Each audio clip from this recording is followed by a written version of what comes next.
Dr. Jamal Hassanidha ogummaa isaaniitiin ogeessa fayyaati. Akkasumattis xiinxalaa siyaasaati. Koreelee garaagaraa qindeessuudhaan imala gara biyyaatti diyaaspooraan taasisaa jiru keessattis inni argamu jechuudha.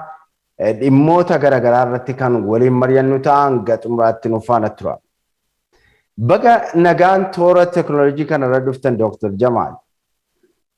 Obbo Qaaluu hedduu galatoomaa isinii fi OBN proogiraamii kana sa'a kanaaf kennitanii hundi keessanuu hedduu galatoomaadhaan isin asirra naaf heeruudhaaf sa'a tana laattanii. Dooktar mee imala gara biyyaatti diyaaspooraan taasisaatiin jiru koreelee garaagaraa hundeessuudhaan waan kana qajeelchaa akka jirtanidha isin kan himamu. Koreen kun maalidha? Yoom hundaa'ee maal fa'aa of keessatti qabatame?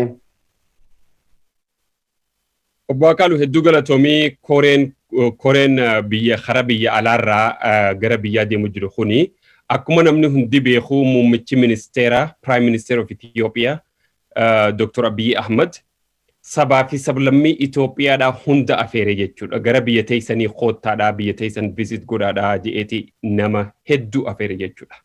Osoo saba kana saba san hin jennu namni Itoophiyaadhaa hundaan saahibboottan Itoophiyaadhaa warra Itoophiyaa jaalatan hundallee if bira qabadhaadhaa nama Itoophiyaan ta'in jechuudha. Hundumaanuu kara biyya teessanii koottaa je'eeti invite nu godhe jechuudha. Sana magaa namni kun invite eega muummichi keenya invite nu godhe. Wanni kun organize godhuu barbaaddi, wal mari'achuu barbaaddi, akkamitti deemna, karamitti deemna yoo wal mari'anne irra gaarii taatii jenneeti.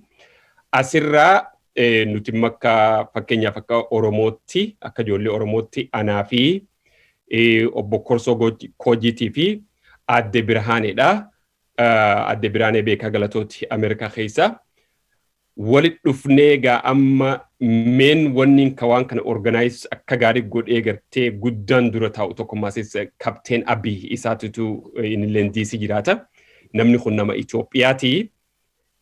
Akkasitti organize godhuu turee kana gaamma nu cuftu waliin taanee amma gara Oromoorraa nutiin sadeen kun waan dandeenyu walit dhufnee nama addaa recruit godhaa biyya kana cidhi kun fuuni takkaahuu cidha. Ardhaan tana yaamamne kuni cidha akka dhugaa dubbachuuf cidha Oromooti. Yoo yaamamnillee silaa hin yaamamnillee waliin dhaquu qabnaa jennee gaa nama Oromoodhaatii fi nama Amaaraatii fi nama Tigireetii fi sabaa fi sablammii Itoophiyaadhaa hunda saahibboottan Itoophiyaa nama Itoophiyaa jaalatu hunda gamaa gamanaa telefoona dawwaluu eegalle jechuudha. Achirraa Kapteen Abiy namni jedhaniin kunis organizationii Itoophiyaadhaa almost 20 olii walit dhufe jechuudha. Organizationii kuni doktorotaa jira, warra fayyaa adda addaa, fiildii adda addaa qabu as keessa jira, narsii as keessa jira, farmaasistoota as keessa jira, injineerota as keessa jira, warra mallee first leaders warra gartee amantaadhaa abbo hayyoota amantaatu as keessa jira jechuudha. Achirraa kan ka'ee halkanii fi guyyaa irra dalaynee miitingii adda addaa gaggeessuudhaan organize godhuudhaan dawaan ka bitamee jira, huccuun ta bitamtee jira madoo biyyaatiif jechuudha nama madaawe ka biyyaatii fi ummata displaced ta'e san gartee sanis gargaaruudhaaf wanni nuti hin godhin hin jirtu jechuudha. Guyyaa Dr. Abiy Ahmed muummichi keenya nu yaamerraa ila arraan ta'etti. Haala saniin walitti sassaabnee namni hedduun ammaan tanii nu gara biyyaatu galanii jiranii jechuudha. Akkasitti irra dalaguu ture waan kana. Ar'a yeroo imbaasiin Ameerikaadhaa imbaasiin biyya warra adiidhaa baha Itoophiyaa keessaa gaafaan Noovembar biyya san keessa jirurraa eegalanii biyya san keessaa baha ni yaadadha keessaa Noovembar guyyaa lamaatii sikin turanii Itoophiyaan wal fixu jirti kiiloomeetira 15 biyyi seentee TPLF seentee biyya san keessaa baajanii Ameerikaan afarsu turanii. Gaafa sanis biyya san keessaan ture rakkinni takkallee nurran dhufne jechuudha. Bahaa janii. Ar'a ummanni asii gad deemu kuni politikaalii mesejii guddaa ummata Ameerikaatiif erga jechuudha. Odoo ummata takkallee geessuu baatanii. Mesejiin isaan biyya sanii ergan,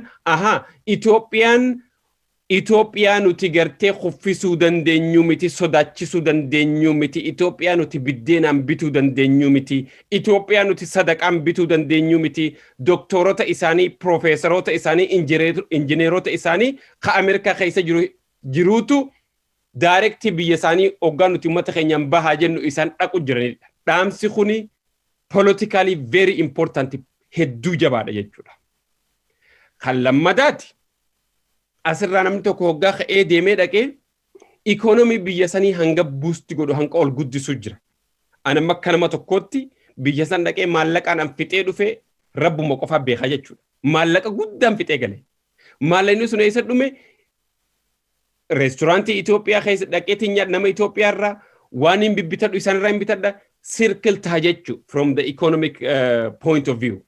Maallaqni nan baasu suni ichi keessa deebi'aa jechuudha. Maaliif less than 1% illee taane. Namni dilli dhaqu kun arrayoo namni 500,000 inuu miliyoonaa 500,000 dhaqee doolaarri isaan ichitti shaayii bitatan, nyaataan bitatan, kopheen bitatan, huccuun bitatan, hoteelatti hin galan ikonomii biyya sanii ol guddisaa xiqqollee taatu maaliif 1%, 2%, 3% illee taane jechuudha. Sitii takkittii keessatti. Sunuu hancufti deemtu galaanaaf idaadha jenna. Suni advanteejii lammaffaati. Advanteejiin sadaffaadhaati. Ummanni deemu kuni madoodhaa fi wanni isaan nuti asirraa contributing godhin hangan qabdu. Bandages, first aids wanna jedhaniin kana guutumatti jechuudha. Bandeejii xiqqaarraa eegaleeti. Ilaan qadawaa gurguddaatti jechuudha. Wanni kun hundi maallaqa miliyoona meeqatti waan bitamu jechuudha. Advanteejiin sadaffaa kana. Advanteejiin afuraffaadhaati. Ar'aan tana Itoophiyaa daayisporaanis akkanatti gartee gamaa gamanaa baatee Itoophiyaa deemuu jirti. Warra Ameerikaadhaa dura dhaabbachuudhaaf kana godhu jirti. No more kana jedhanii agarsiisuuni Afrikaa hunda keessatti mataa taatee no morein kuni muuvimentii guddaa taatee jirti jechuudha. Nama meeqan naqunname South Africa irraa, Kenya irraa, Tanzania irraa, kanarraa Facebook irratti jechuudha. Waa hedduun amma katabamee waa Itoophiyaa irra. Wanni kun hundi politically advantage gaarii biyya saniif qabdi. Wanni kun waan seenaadhaaf akka lola adwaa sanitti seenaadhaaf taa'u jechuudha. For generations ilmaan keenya gaafa kanaa bara kanaa kan mootummaan Ameerikaatii fi mootummaan addunyaa guutuun Itoophiyaa roorrifte lammiin Itoophiyaa doktoroonni piroofeesoroonni warri hayyoonni amantaa biyya sanirraa ka'anii gara Itoophiyaa dhufan jechuun kun seenarra barreeffamee jira jechuudha. Mariin biyyaalessaadhaa jalqabuudhaaf jedhama. Dhimma kanaan wal qabatees koomishiniin hundeessuuf jedhama. Marii biyyaalessaa kana akkamittiin ilaaltanse? Aadaa siyaasa biyya kanaa ni jijjiira jettu? Ani akkanatti ilaala. Mariin kuni duraan dursee marii dhugaadhaa, marii seera qabeessa, marii ol'aantummaa iftuulummaan karaan kiyya maleetu tahaa hin taane ta'uudha qabdi. Yoo kan dandeemu taate, yaamichi yoo kan dandeemu taate beekni dhugaan dhugaadha. Namma eegaan biyya san dhaqee as deebi'ee yeroo dheertuun Itoophiyaa ala ture. Hoggaan biyya san dhaqee as deebi'ee waa hedduu takka tanaa galtee jira jechuudha. Waan naagalee kanarraa ka'ee dizeeshinii maalirraan dhufe seetamma fakkeenyaaf yooniin gartee bulchaa biyya sanii takka nama kana mariisisu tahee warra laalammaa nama Oromoo keessaa namni gaara keessa jiru hedduu jiraadha.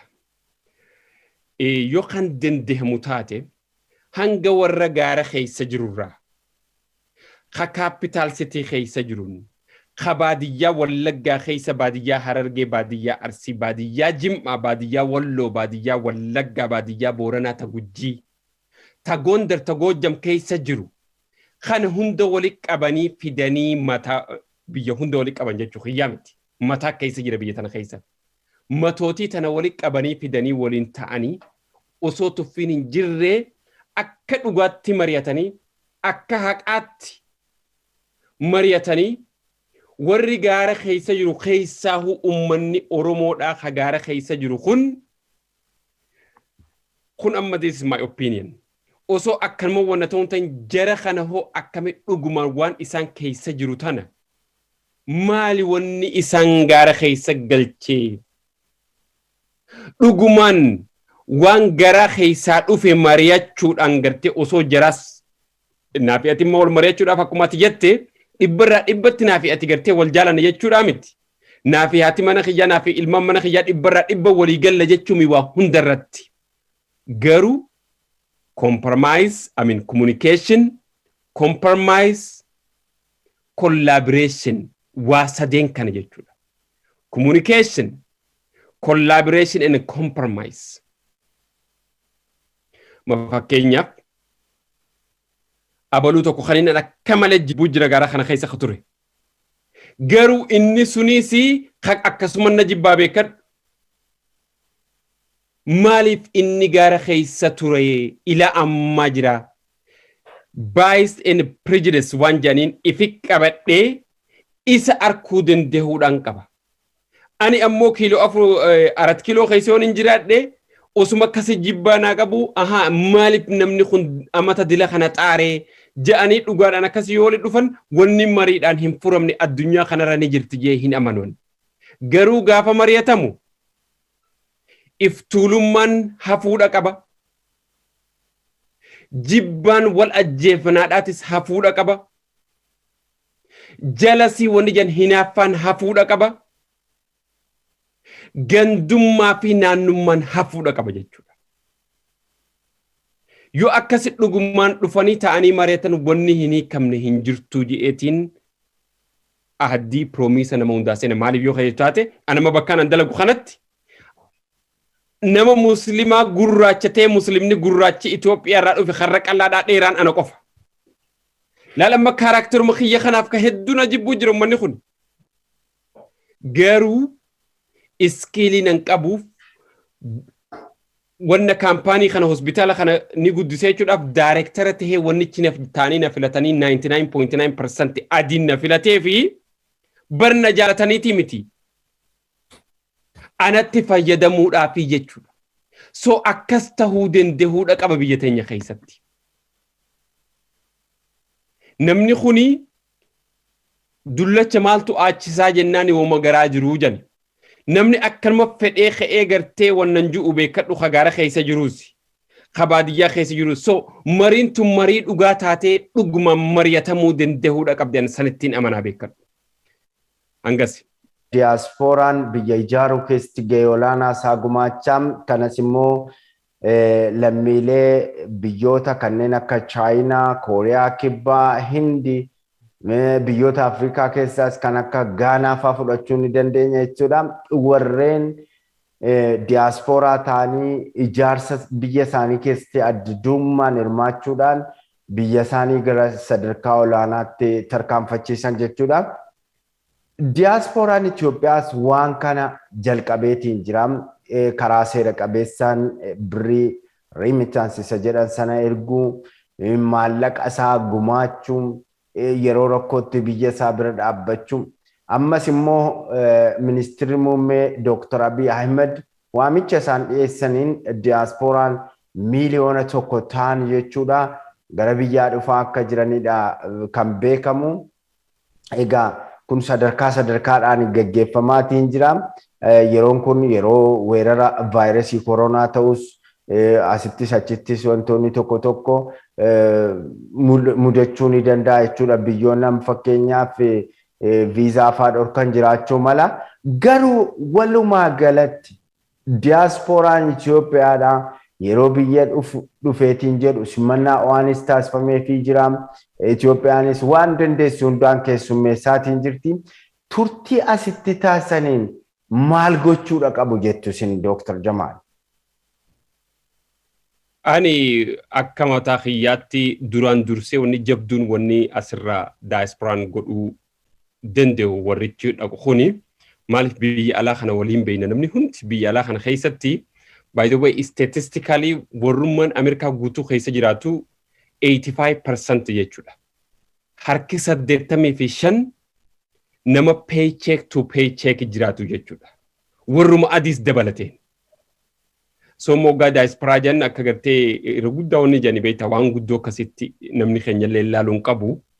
Nama hanga xiqqaa amma sangaa hoggaa gad deebitee kan warri biyya kanaa kaas keessa dhalatee warri adiin seventh generations biyya kana keessa jiran akkasii warri immigraantiin as dhufe kuni akkamitti haa jiraatu parsantii hangamtu maallaqa qaceelloo baasee baatii lama fudhatee dalagaarra taa'uu danda'a kanaas yaaduu qabna.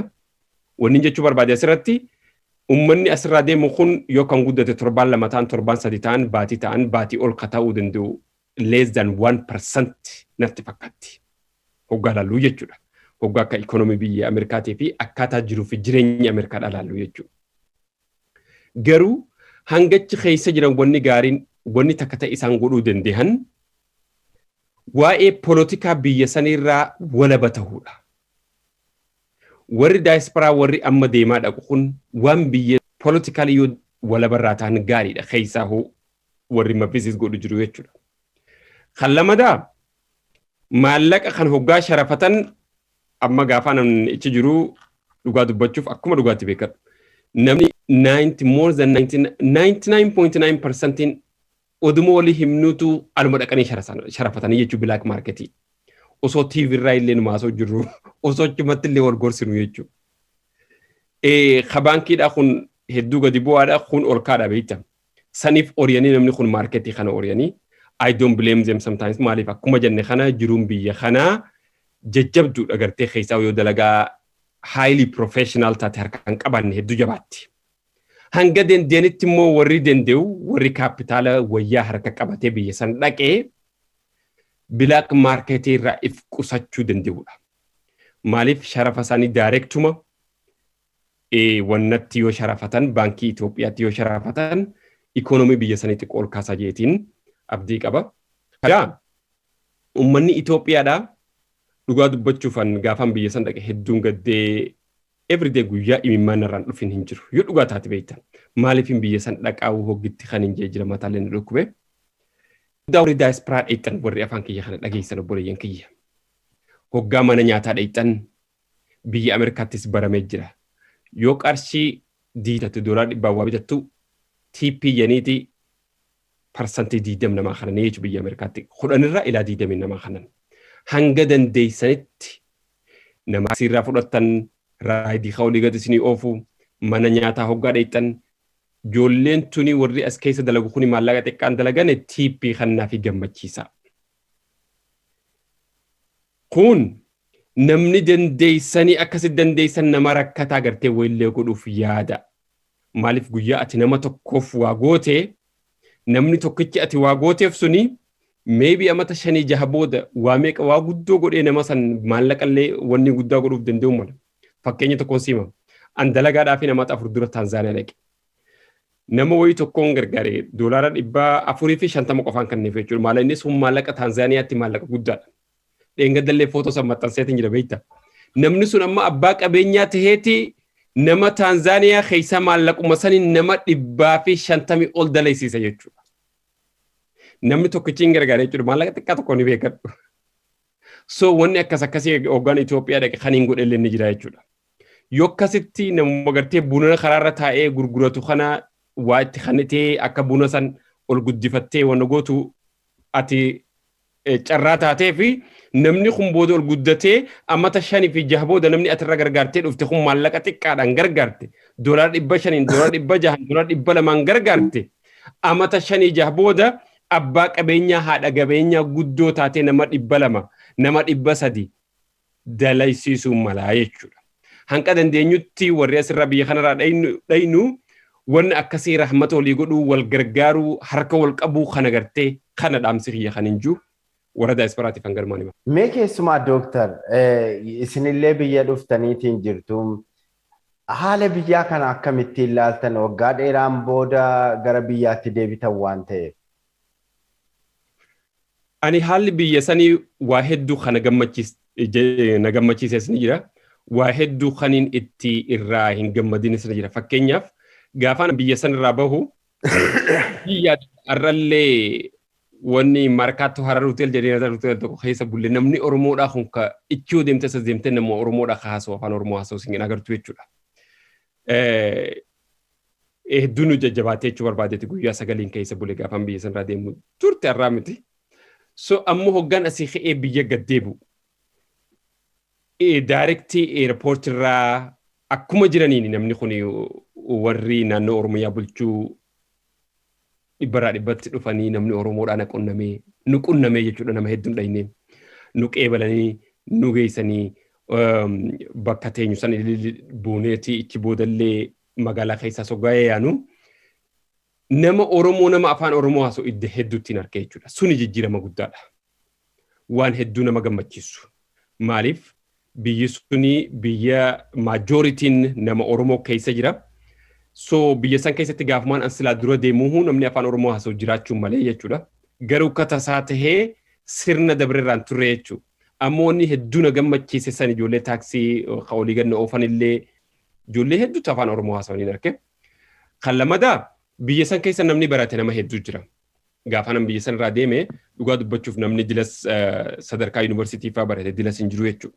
Amma hedduu jira biyya san keessa namni afaan Oromoo haasa'u ka barates namni sabaa sablammiin hundi an akka nama Oromoo ta'e sabaa sablammiin hundi osoo wal jalan ta'e wal gubbaan ta'in waliin baratanii sadarkaa guddoorra yoo dhaqan gammachuu qabaa jechuudha.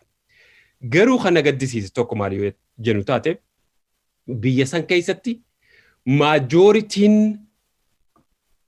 ummata Oromoo kana Finfinnee keessatti immoo 2% illee biizinasa gurguddaa ni qaban je'ee hin yaadu hin agarreessi dhuguma dubbannaa beekan.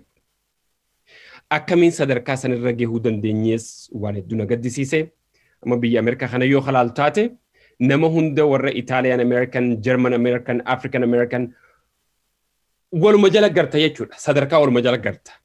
Ammoo biyya teenya san keessatti gartee akka caste system jedhanii biyya Indiyaa tanaas dhaqeetiin jira. Caste system jedhanii warri Indiyaadhaa warri karaan South Indiyaa kuni hedduu miskiina.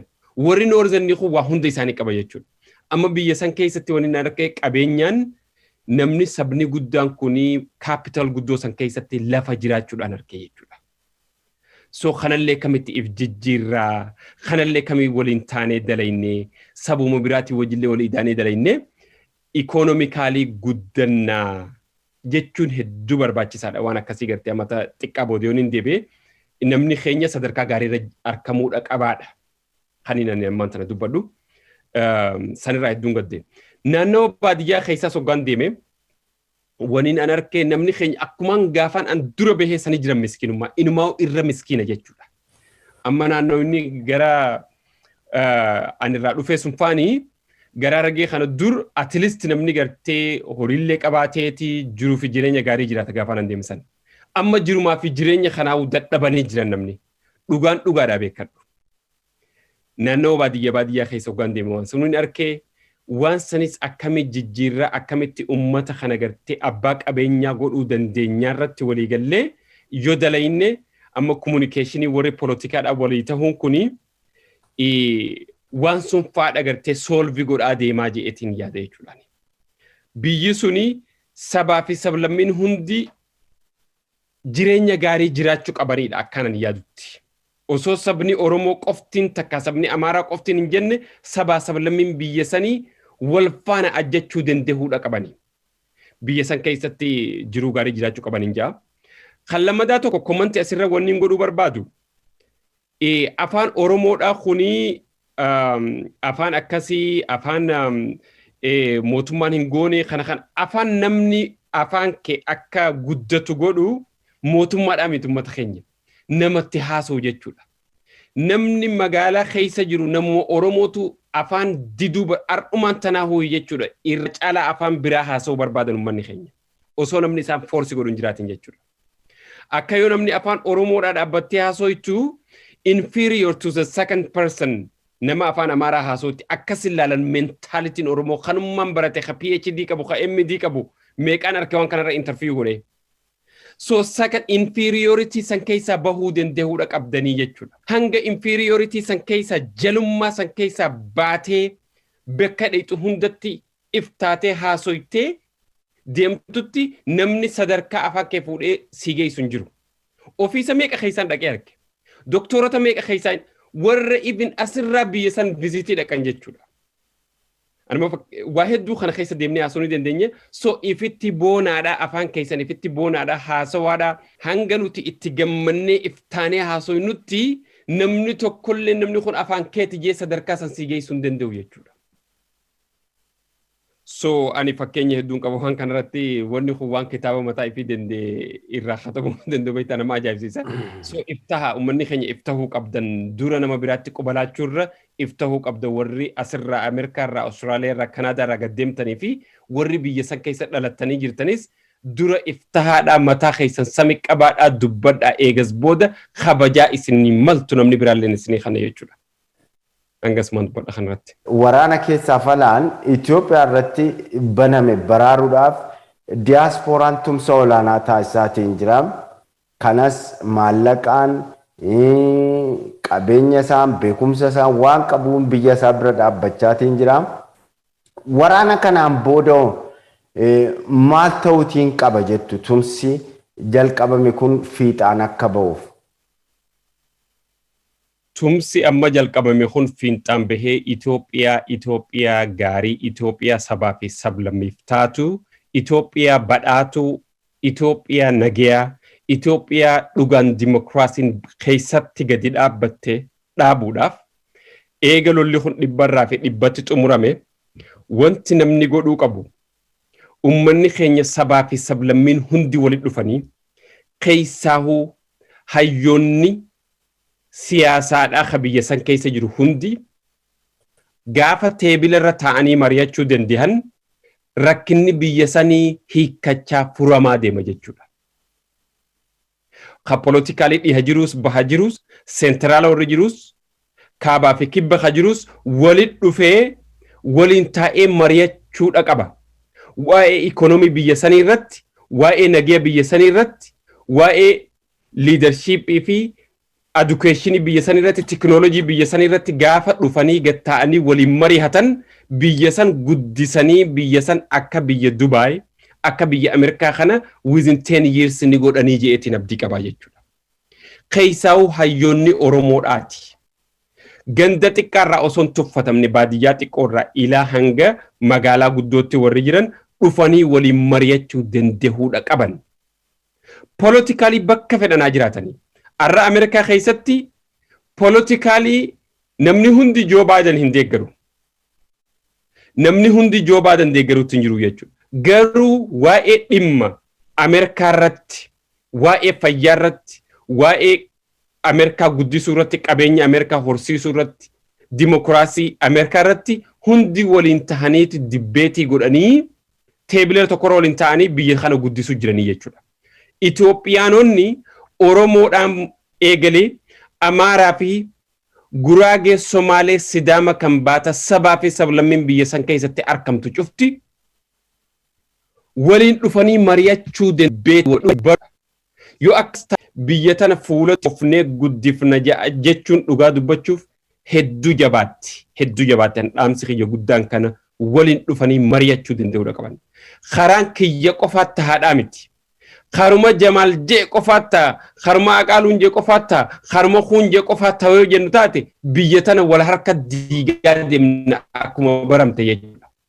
Amma yoo kalaaltu taate akka seenaatti meelaali amata 27 TPLF akkuma feete gootee biyya tana bulchuu turan. San duraas biyyi sun akkasuma daadarkooytee nama tokko jala dhukkaa'u turte jechuudha. Olmoos amata 30 amata 40 jechuudha. Amma Haile Sillaaseenis Amin Mangistuunis amata 17 akkasumatti karuma isaa qofarratti xiyyeeffatee bulchee irraa bu'e. Kunis karuma isaa xiyyeeffate qofarratti sun ta'uu hin qabu jechuudha. Mari'achuu danda'uudha qaban waliin dhufanii ta'anii mari'achuu danda'uudha qaban. Yoo dhugumatti kan ummataan an keessa deemee harkisan hoggaan asirraa biyya dhaqee baadiyyaa Harargee tana baadiyyaa fi magaalaa Harargee baadiyyaa fi magaalaa naannoo Arsiidhaa Shawaadhaa ilaa hanga Wallaggaatti hin deeme jechuudha. Ummanni keenya har'aan tana more than 90% warri keessaa baadiyyaa ala magaalaa ala jiraatan jiruu ilma namaa jiraachuutti jiran biyya san keessatti. Jiruun isaan keessa jiraachuu jiran jiruu hamtuu, jiruu gadaduu, jiruu dhugaa dubbachuudhaaf nyaata gara quufuu hin dandeenye jechuudha. Yoo dhugumaan ummata saniif kan yaadan taate all political leaders and the elites waliin dhufanii ta'anii mari'achuu danda'uudha qaban dhaamsi kiyya kana. Dooktar Jamaal Hassan yeroo keessan nu kennitanii jechuudha turtii OBN faana taasiftaniif maqaa hordoftoota keenyaatiin guddaan sin galateeffadha. Nagaan nu tura. Obbo Haqaaluu atis asirratti yeroo kee fudhattee asirra dhiyeessuu keetiif hedduu galatoomi. OBN fi staff members hundi keessanuu hedduu galatoomaadhaan isin jira.